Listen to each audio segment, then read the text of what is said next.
This episode is brought to you by Nordstrom Rack.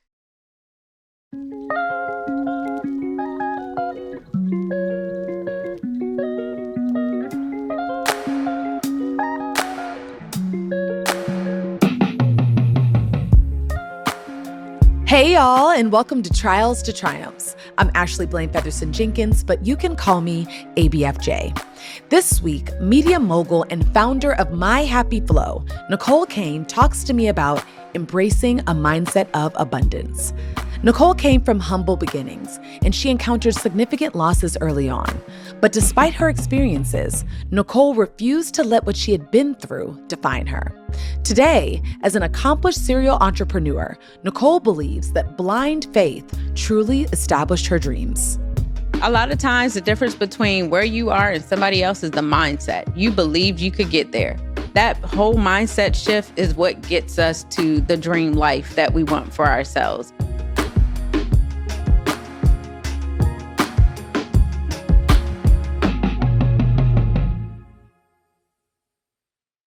Hi, Nicole.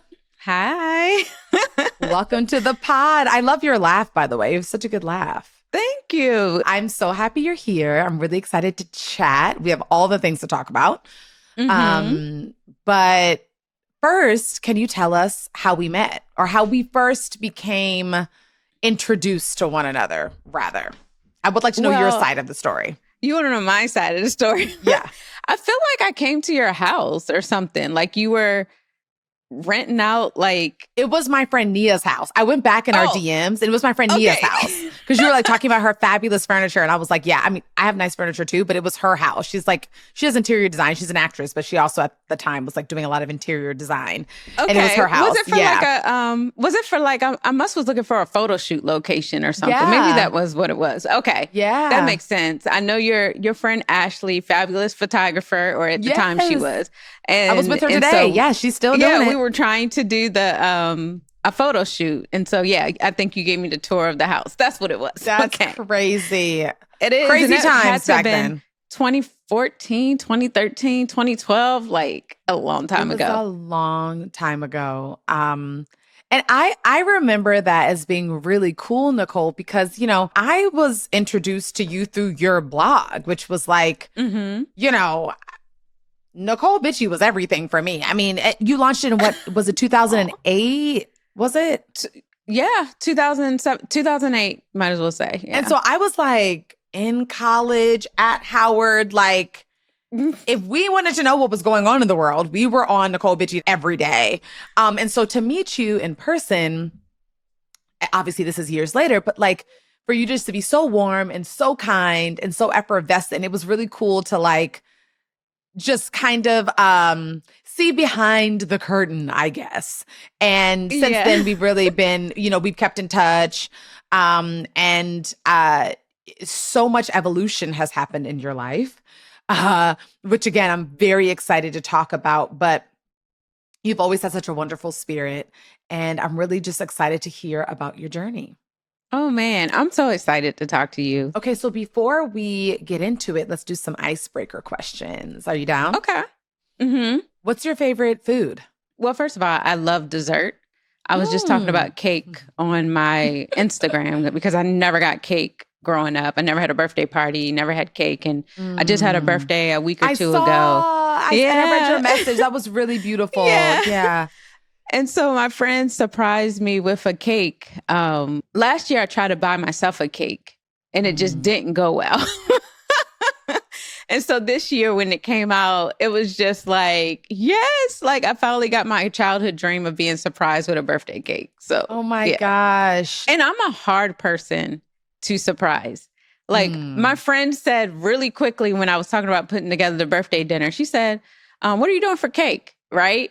So my spider senses went up for half a second because they know it's so on brand for me to buy my own cake. Yeah. And so they're calling around trying to like ask, she got a friend that's way in California where you are to just say, hey, what did you buy yourself for your birthday? And I was like, oh, some Bose Quiet Comfort earphones. Like, so I didn't know like, I didn't know they were like asking because they were trying to make sure I didn't have two cakes come out. But yeah, when that cake came around the corner because it was coming from the back, I just was like so shocked and surprised. And yeah, my inner child came out. Like I felt valued and celebrated for once in my life. Mm.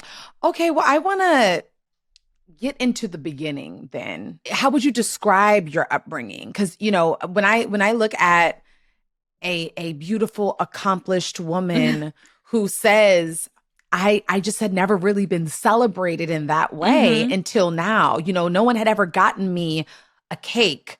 What was that like? And did you always, when was it that you noticed, like, I kind of want this and I've never had this? Yeah, well, my mom was a single mom. I remember looking at one of her checks, and she worked 40 hours a week, and she would drive 30 miles each way to get to work. She worked at like a Black & Decker, which they make like vacuums and stuff like that. But I remember looking at one of her checks, and it was for like $200 and maybe $21 for working 40 hours a week. And so I'm just wondering, how do you support a child off of $221 after taxes is taken out check? And so like I empathize looking back now. I probably didn't have birthday parties. It probably was just overwhelming for her to think about planning it, and then probably can't afford to. And so it's funny when you get older, you start like looking back at things and you empathize with your parents. But back then you might have felt like some type of like resentment or whatever. I have so much compassion for like just my upbringing, and a single mom. She had me at 19, trying to figure herself out while trying to raise a child. I can only imagine what that was like. So yeah, that was my upbringing, but I've reframed a lot of my childhood through like therapy and coaching experiences. Let me ask you, was your mom ever transparent with you about the hardships that she was going through? No, I don't think so. And I smile when I say that, because I feel like we just have a certain level of self-awareness now. I don't know if it's social media or everyone's talking about therapy and everybody's being more vulnerable and open. I feel like when I was coming up, it was just like family business was family business. We weren't all out there open about what we had going on or sharing things. And so I don't feel like there was a lot of sharing in my family or even amongst me and my mom. Like, I can't remember really deep conversations we've had like that. Yeah. I know you lost, both of your parents at pretty young, very young, in my opinion. And so talk to me about the loss and the grief and how you initially moved through it and how you're moving through it now. Oh, I'll probably cry. Yeah. But I do need to talk about it more. I think I just avoided the topic of my parents for so long, especially when I was a blogger. I felt orphaned. I felt embarrassed by it almost, even though it's like just a testimony. Like, I wouldn't even have the company I have now if it wasn't for that. I didn't grieve properly when my mom, my father, and my grandmother, it kind of came back to back to back. And I had a miscarriage in the midst of, right in between my father and my mother passing, there was a miscarriage. So it was 2 years in between them passing, I believe, and a miscarriage happened in the middle. But no one taught me how to like grieve. No one knew what to say to me. And so I didn't know what I was supposed to be doing or feeling. No one I knew had lost parents. And so I didn't know how to, and I didn't have a therapist. And so I went through life. I started just working really hard, trying to be somebody. And that probably is why I worked so hard, like during my blogging days, then XO Nicole. Then I had 2 companies, XO Nicole and My Happy Flow. And it's like, it was this thing I needed to do, which was heal from that grief. But I was just going, right? I just took a year off starting last September. So it's been a year since I wasn't really doing podcasts or any interviews. I barely post on social media. You could scroll twice and you probably back in 2016. And it was because I just needed time to rest for a second. I'm like, Dad, what would my life be like if I just sat still for a second and then handled some of the things like the grief, the deaths? Probably not many people in my life knew I had a miscarriage before. And I recently opened up about that to someone I was dating. And I'm just like, wow, you just have a lot of stuff that you haven't really processed, and it's time to process it. Yeah. With my grandmother and my father, I just got the call. Like, oh, okay, they passed or whatever, or they were in a hospital first and then they passed. With my mom, I got a call when I was working at an accounting firm from my aunt that said, I think you should come home and see your mom.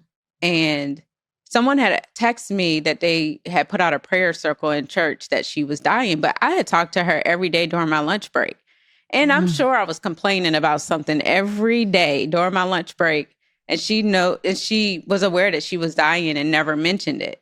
So I was kind of thrown off guard. I remember going on my lunch break like, Mom, are you about to die? And the phone went like very silent. And I clocked out, drove down I was living in Baltimore. So I drove down to the Eastern Shore, which was 2 hours. And that's when I realized, like, she showed me her casket she had picked out. It was like a blue casket, her tombstone. And I'm like, she planned her, she's literally planning her funeral and her death. And I couldn't even wrap my mind around what that felt like for her.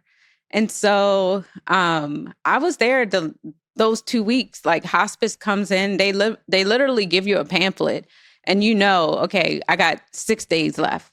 Now I got 5 days left, because everything they have in that pamphlet that the person does, they have it to a T. So I even knew the day before, like, okay, tomorrow's the day she's going to die. And then the day of, I'm just kind of lightly just kind of awake, but kind of sleep. And that's when I heard her taking like the breaths. It was kind of loud.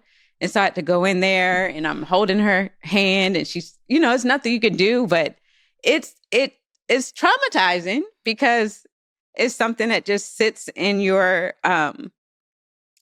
it's been in my mind all these years. It's something you can't get out of your mind. Wow.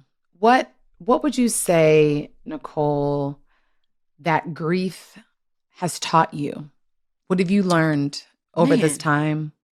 Definitely, you got to cherish your moments with people. Give people their flowers while they can still smell them. Like, people around me probably say, girl, you can stop thanking me. Like, my hairstylist, I probably thank, and on my birthday, I probably thanked her a million times for helping me, making me look beautiful on my birthday. And it's like, I want people to know that I appreciated them while they're here, and like, not to take any moment for granted is like one of the big, and like, not to hold back my love. Like, even when it comes to dating relationships, a lot of times we're scared to like love too much or do too much.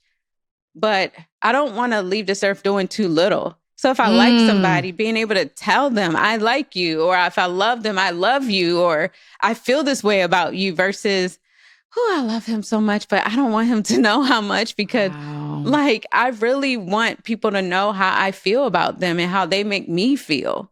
That got me. I don't want to leave this earth doing too little. At all. Wow. Nicole, that is profound, because it's true. Like, loving and being loved, there's nothing better. There's no greater expression, like, and you would never want to leave this earth feeling like you didn't do enough of it. Exactly. This episode is brought to you by Nordstrom Rack.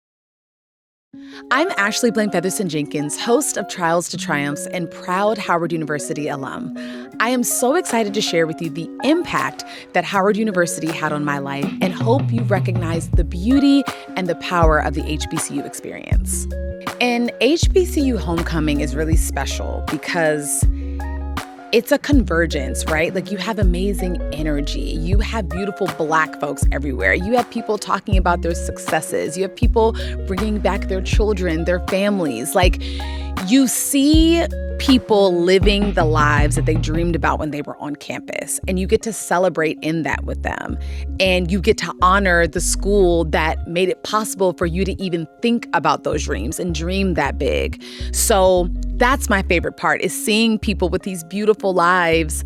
And I get to say, and they say to me, I remember when you used to dream about X, Y, and Z. Or they're saying, Ashley, you're exactly the same as you were when we were in our sophomore year class, whatever it may be. But it's so powerful to see people thriving and knowing that our HBCU empowered us to do so. Homecoming season is upon us. And if you've attended an HBCU, you know it's a time to celebrate and look your best. Visit your local Nordstrom Rack store or shop online at NordstromRack.com. Download the Nordstrom Rack app for even easier shopping too. Huge thanks to Nordstrom Rack for supporting the show and celebrating HBCU homecoming with us. Back to our conversation. Nicole, I want to talk about your kind of beginnings and on all of your pivots in your career. So again, I came to know you through Nicole Bitchie. It was like the hottest blog in town. Every day, it was like the YBF, Concrete Loop, and Bossip Nicole Bitchie. Yes, Bossip and Nicole Bitchie. Though I had them all pulled up in tabs, and every day I needed to know what was going on. So talk to me about the moment when you decided to start Nicole Bitchie. Where were you? What was that season in your life like, and what propelled you into starting it? Well, I got my start in entertainment working at radio stations out in Detroit, like as an intern and working my way up. But I felt like it was more for me. And so I had moved to New York, was applying for all these jobs, Diddy's assistant, Tyra Banks' assistant, NBA jobs, like all types of stuff, because I knew I wanted to work in the entertainment industry. And during that time, I also started like a small MySpace blog, and I had adopted a moniker, Nicole Bitchie, just because I was I was like fake putting myself on industry lists and be like, I'm a writer for Complex or something.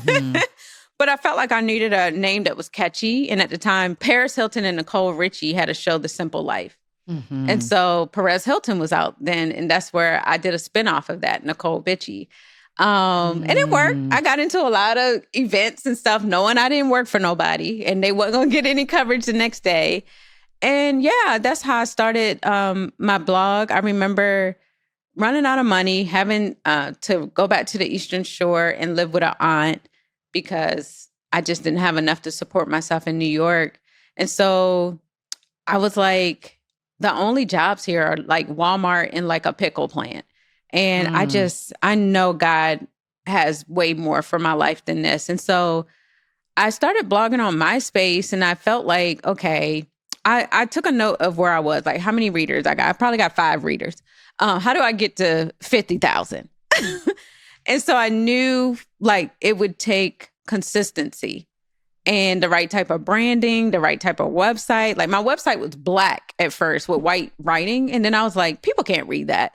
Like who would read a newspaper that showed up all black with white text? Like, and so I remember just saying, okay, I probably would have to post about 4 to 5 times a day and really be on top of the news for people and get to it first for people to come back.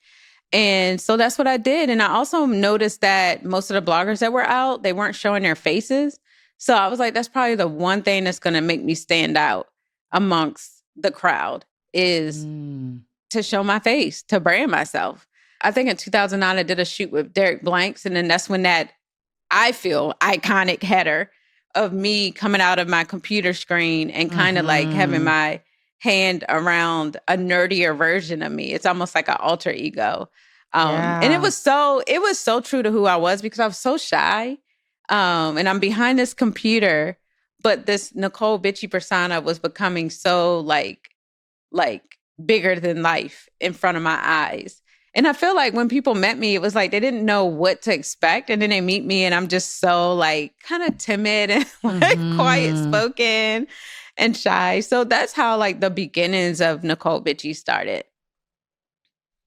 When did you realize that like doing Nicole Bitchie isn't me anymore? Like what was that season in your life like when you were like, I've been doing this for a while, but like I'm different now. Did something happen? Was it just that you kind of grew up and morphed and changed? What kind of started propelling you outside of doing Nicole Bitchie? I felt that 2 years in. Like I just felt like the world hated me. And also I had went to a friend's wedding one time and I was not paying attention to no one at that resort. I was in my own world, just ready for a little vacation, but I was the elephant in the room. And when I had flew back home to New York, I remember her calling me in a frantic, like, this person was there and they want to make sure that you don't put anything about her being here and I was just like, what? I didn't even notice her. Like, and I just was so annoyed at first. My friend was put in a position where people were looking at her like, why did you bring her here?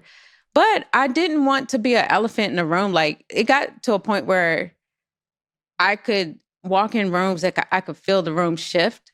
And you know that everybody there knows that you're there. And so I just felt I couldn't go anywhere. I remember being in Atlanta in a nail shop and I saw these girls in the back kikiing.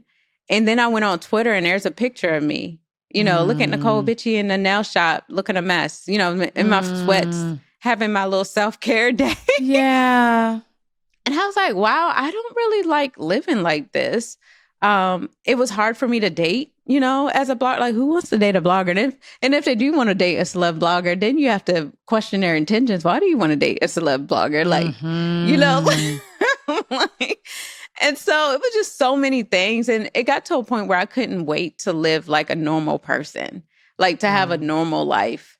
There were death threats. There were private investigators showing up at my house. Like, it was just, it was exhausting. It was exhausting. So I don't really feel like I got my peace until I decided to leave the website behind. I read something where you said, would my legacy be that I just gave good tea? And I was like, do not be at my funeral talking about like that, like you loved my website and I gave good tea. Like, please. Yeah, that's things that I started thinking about as I got older, like what I wanted my legacy to be. And I wanted it to be something impactful and powerful. Like, I'm in a place where I want to leave the world better than how I found it. I want to contribute to the world in a way that's very powerful. And even people, I want to leave people better than what I found them. And so looking where I am now, versus the chaos I was living in then, I'm like, look at God. Like, when you decide to go through a transition, it's going to be hard. Like, it's never going to be smooth. Yeah. You might I feel like I've hit rock bottom a few times, but it was so worth it when I look at where I am now and the peace I feel now. What was, you said you hit rock bottom a few times, but can you recall like maybe rock bottom, like the rockiest of bottoms, and what was going on at that time and how you got out of the rock bottom? I've hit rock bottom way before the Nicole Bitchie days. There's times I was sleeping in basements and I was just house hopping, different friends' couch and just not knowing where my next check was coming from, temping different jobs. It was just a lot. But I will say, you feel the intensity of rock bottom a little bit more when you've been successful. Ooh, speak on it, Nicole. Get into it. There was two rock bottoms. One is when I did a video talking about what I wish I knew before leaving a successful brand. And I'm being very transparent and honest about like just not having the money I thought I would have coming in and all those other things. And then I go on vacation, the video goes viral. And people online are talking crap, like everywhere, Twitter, Facebook. In the headlines were Nicole Bitchie, a fall from grace, or Nicole Bitchie from boss to broke. And I mean, those headlines really hurt me. Yeah. Because I felt like, I think my worst fear was failing in front of the world. And when you make a public exit like that, like when I left my site, I put a note up, like, I can no longer do this. I want to live a life of purpose and intention. And so to have that happen a year later, it crushed me. But the second rock bottom was when, Will Packer had came along and was looking to acquire Exo Nicole, and me still be on and run the brand. But I had to go through a season of negotiation, which was the summer of 2017, I want to think it was. Mm-hmm. And so just in case it didn't go through, because in my mind, I was like, in case this acquisition doesn't go through, what am I going to do? And so I remember selling my Range Rover. I sold all the stuff I had in my place. I was down to 3 suitcases to my name. I sold all the clothes. Well, I actually gave all the clothes I acquired during the Nicole Bitchie days. And it was designer this, designer that. Like when the St. Jude's people came and showed up at my apartment, the guy was like, "Can I come back with my girlfriend?" Like, you're giving away all this stuff. But I just had to, it was almost like a snake shedding its skin. I had to shed myself of that old identity and just really start over. And so I moved to New York and I moved into this room that I was renting for $600. It was a rotating room. Like, you never know who's going to be in a room next to you. A Calvin Klein model, somebody singing on a cruise boat. It was so uncomfortable for me living in this house. And I was like, and it was in Harlem. And I was just like, I hope to God nobody sees me while I'm going through this season, because it was just very uncomfortable. But one thing I will say, I'm a manifester. And I remember going to look at apartments that I would afford one day. And I started like living my life as though that an acquisition was going to go through. Started looking at furniture, and just really getting my mindset in a mindset of it's coming versus it's lacking. And I feel like that helped get me through that season. At the end of September 2017, the acquisition went through. And then, the check deposited in my bank account. And I was able to get myself out of that situation.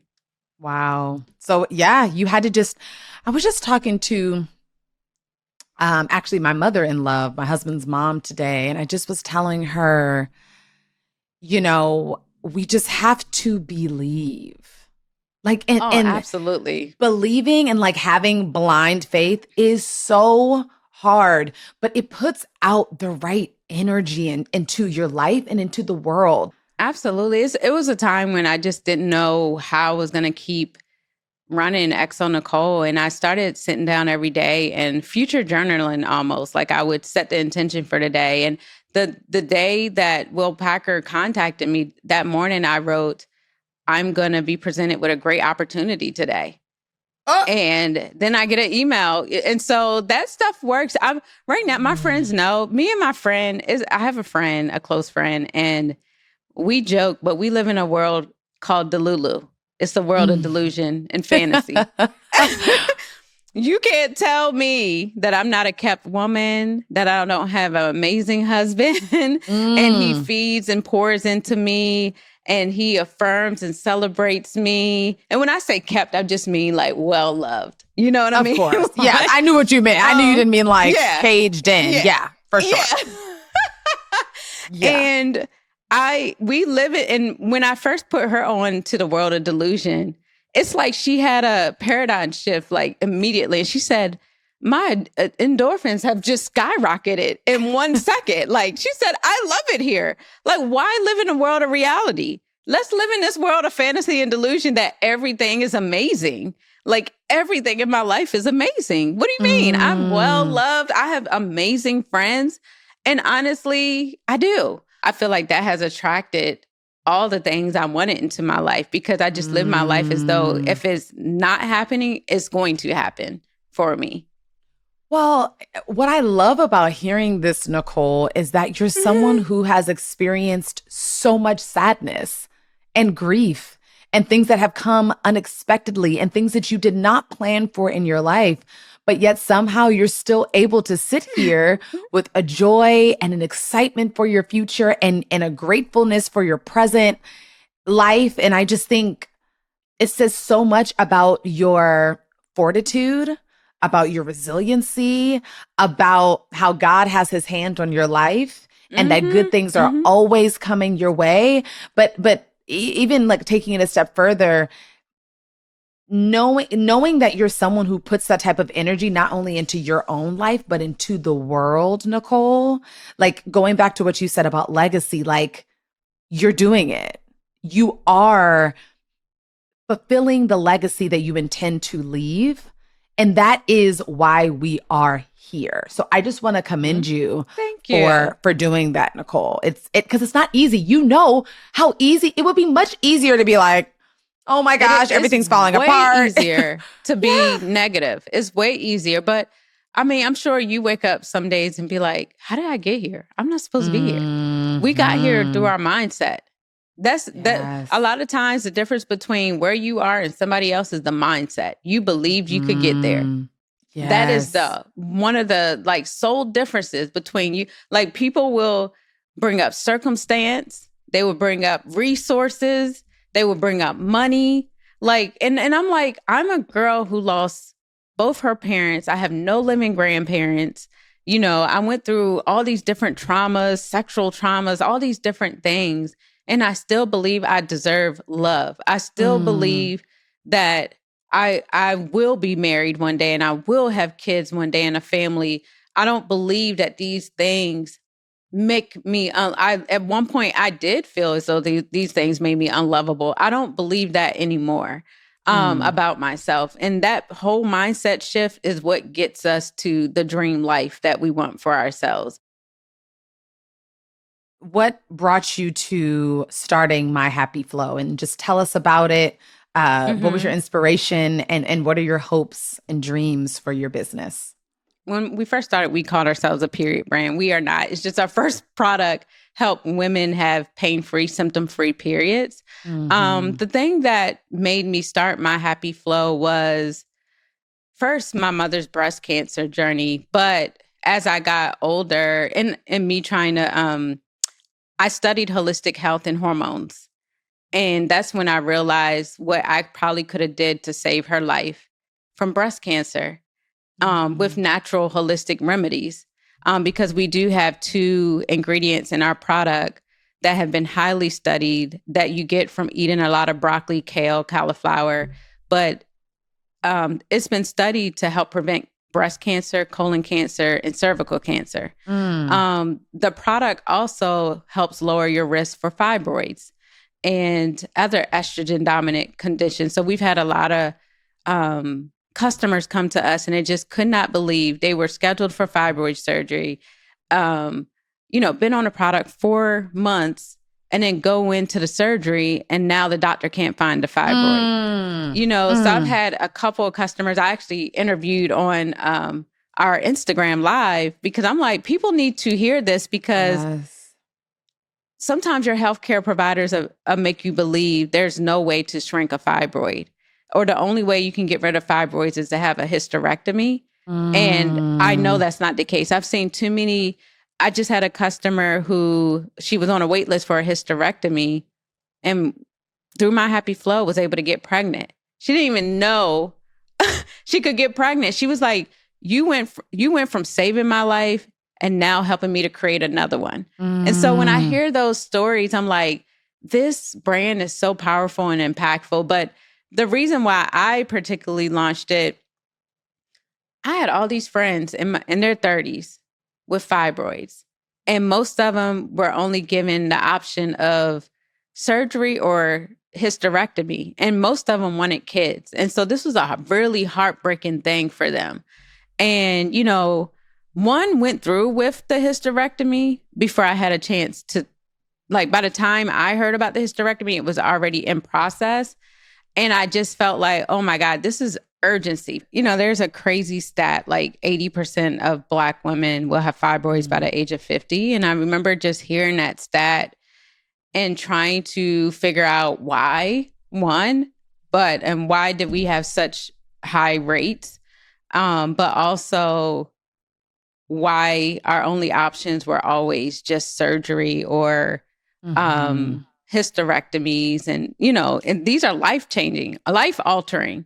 And why couldn't it be more about holistic ways, preventative measures like nutrition? And so I started studying fibroids. I started studying hormones a lot. And I realized like a lot of risk factors for fibroids were in vitamin D deficiency. Also stress levels, of course, our nutrition, the hormones that we find in our dairy and red meat, the chemicals that are in our products like hair, you know, relaxers, beauty, skincare. And so I wanted to come up with a solution of, if we have such high rates of this thing, what is like a product that will help with lowering the risk of this thing, if that makes sense. And most people would say, well, why is this a period product? It's a period product because your first sign that you probably have fibroids or underlying condition is a very painful period and a very heavy flow. But we've always been taught that this is normal. Like your periods are supposed to be uncomfortable. They're supposed to be crazy. You're supposed to be bleeding all over the place. And so no one was ever, like most women I know was never taught what a healthy period looks like. So when I tell women a healthy period is one that comes and it probably stays around 3 to 5 days average, 7 at most, anything over 7 is prolonged. When I tell them, yeah, it's supposed to be bright red in color, no blood clots or anything like that. You're not supposed to really have any cramps. If so, very minimum discomfort, no PMS, right? You're not really supposed to have PMS like that. And they're like, what? And all of these symptoms are signs of hormonal imbalances. And if they're left unaddressed, it puts you at high risk for fibroids, ovarian cysts, endometriosis, breast cancer tumors. And so that was the purpose of us starting this brand, not just to provide this natural remedy or this natural solution for period relief, but to also help women balance their hormones naturally and also educate them on what a healthy period looks like so that we could lower their risks of these different reproductive conditions. Well, I am too. I'm just so grateful to you and for your creation of this product. You know, just going back to you really wanting to contribute positively to your legacy. I am someone who has suffered through painful periods my whole life and heavy periods. Every woman in my family, my mother, my older sister, I think my aunt too, my grandmother, and I want to say my great-grandmother, all have had hysterectomies by the age of 35, which is the age that I am right now. And I've been on my fibroid journey, I would say, for the past decade. I started at 25, and I've had a uterine embolization. I've had 2 fibroid removal surgeries. Wow. Experiencing unexplained infertility. So, going through IVF, all of these things I've experienced in the past decade. But I chose to be in resistance to what my family history had said would be my history and my story for the generations to come.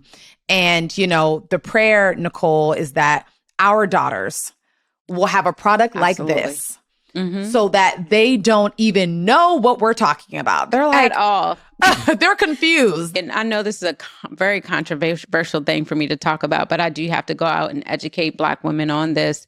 A lot of times when we have period pain when we're teens, it's either period pain or hormonal acne, and we go to the doctor without any diagnosis, they put you on birth control. And the thing with birth control is it has synthetic hormones in it. So we do all this education about the hormones that are in dairy and meat, the hormones or the hormone mimicking chemicals in our products like hair relaxers, bath body fragrances, but there's not enough education on what those synthetic hormones and birth control do. They a lot of times are like Miracle-Gro to fibroids. They accelerate the growth and can accelerate the growth. And so, especially if they have an estrogen base. And so we weren't educated about how birth control works, especially birth control pills. It shuts off your ovulation. So you don't have a real menstrual cycle. The period on a birth control pill is called a withdrawal bleed. And that's from the week of pills that don't have the hormones in them. Yeah. So think about a woman's reproductive system basically shutting down for over a decade. Because I have a lot of customers who have been on birth control over 10 years or more. It's like having a new car, but you decide to set it in the garage for over 10 years. You never start it. And you think when you want to go to start it, which to have like kids and that type of thing, that it's going to start up like it's brand new. It needs some help now. We've been sitting, we haven't been ovulating for over 10 years. How do I get this ovulation thing going again? And so I try my best. I know it's very controversial, especially in the Roe versus Wade era of me going out and talking about the dangers, the long-term health risks of birth control, how it can contribute to the growth of, even increase your risk from breast cancer tumors. And it's a very tricky conversation to have because most women will say, well, what do we do? They should be teaching us in high school something called a fertility awareness method. And that basically teaches you the different phases of your menstrual cycle. It's 4 different phases each month that our cycle goes through. And so if women were taught this when we were teens, we would know exactly when we were ovulating. And just knowing that, I thought like every day in a month you could get pregnant when I was a teen, and then come to find out ovulation window is like 12 to 24 hours. You're just fertile for about 5 days because that's how long a sperm can live in a body. And so just learning that stuff so late in the game, it's like y'all are doing a disservice for us not to know about our bodies or our menstrual cycles and what our periods are telling us every month. It's insane to think about. No, I'm really happy you're talking about it, Nicole, because if I'm honest, everything you're talking about, I didn't really know and understand until my late 20s. Like late 20s, like within the past 6-7 years. And I would really say, honestly, throughout my IVF journey is when I've really, which is in the past year, that I've really understood my body in a way. Even I started, like I just said, I started fibroid removal procedures at 25. I got on birth control at 17. It wasn't until, like I said, I would say in this past year at 34 to 35 that I really started understanding my body and my fertility. That is, and I'm learning it because I want to have a baby. Right. But I needed to know it. Yeah, that should not be the 10 time. years ago. You know what I mean? So I should have known I should have had all these options, like you said, before it was just offered, before birth control was simply offered to me. There was I don't remember any conversation about birth control. It was just like the biggest thing that I remember my doctor said to me about birth control was simply to remember to take it at the same time every day. That was the biggest thing. Like, that's it. Just make sure you take it at the same time every day. But that was it. There was no education surrounding it. I feel if you prescribe a drug without testing and diagnosing, it's malpractice. So you just, instead of you giving me tests, which you might find PCOS, you might find endometriosis if you dig deeper, or with that surgery, you might find some fibroids with an ultrasound. Or instead of doing that, you just say, oh, you have period pain? Here, take these pills. It's going to regulate it every month and you should be fine. And that's why we have a generation of women with so many reproductive conditions. And so it's very tricky because, you almost take on big pharma when you're talking about these type of things, but it's something that women need to know so they can best advocate for themselves. And so that now their daughters will know, like you said, our daughters and our daughters' daughters will know. Nicole, tell me, what has been your takeaway from our conversation today? Oh, man. I think one of the biggest takeaways, I want us as women to have more conversations about our health, our uterus, our hormones. I know we talked about like my parents and my career, but it really makes me happy to see women having these conversations because, like you said, our family members probably didn't, or it was just normal, right? And so just to have women sharing more stories about their wombs, I think that's the biggest takeaway I got from this. I love that. That's good, Nicole. And I agree. I think, my takeaway is, sitting here talking to you, I love the reminder that there is so much ahead of you and that awaits that you don't even know how much you're contributing to in your life, but that was always meant for you. I was introduced to you through a celebrity gossip blog. And here we are talking about how you are saving lives.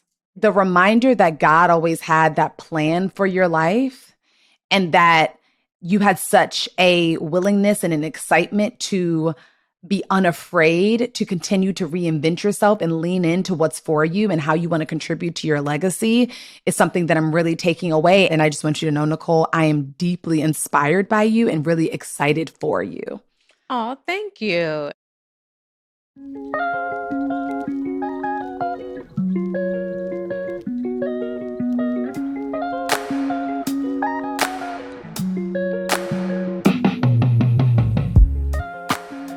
Thank you for listening. This podcast is produced by LWC Studios for OWN. The show's executive producer is Juleka Lantigua. Our managing producer is Fatima El-Swifi. Shanice Tyndall is our lead producer. Associate producer is Mona Hassan. Jordan Thompson is our marketing coordinator. This episode was mixed by Trin Lightburn. Michelle Baker is our video editor. If you enjoyed listening to this episode, and we hope you did, please make sure to subscribe, leave a rating, and review wherever you listen to your podcast to ensure you hear the next one.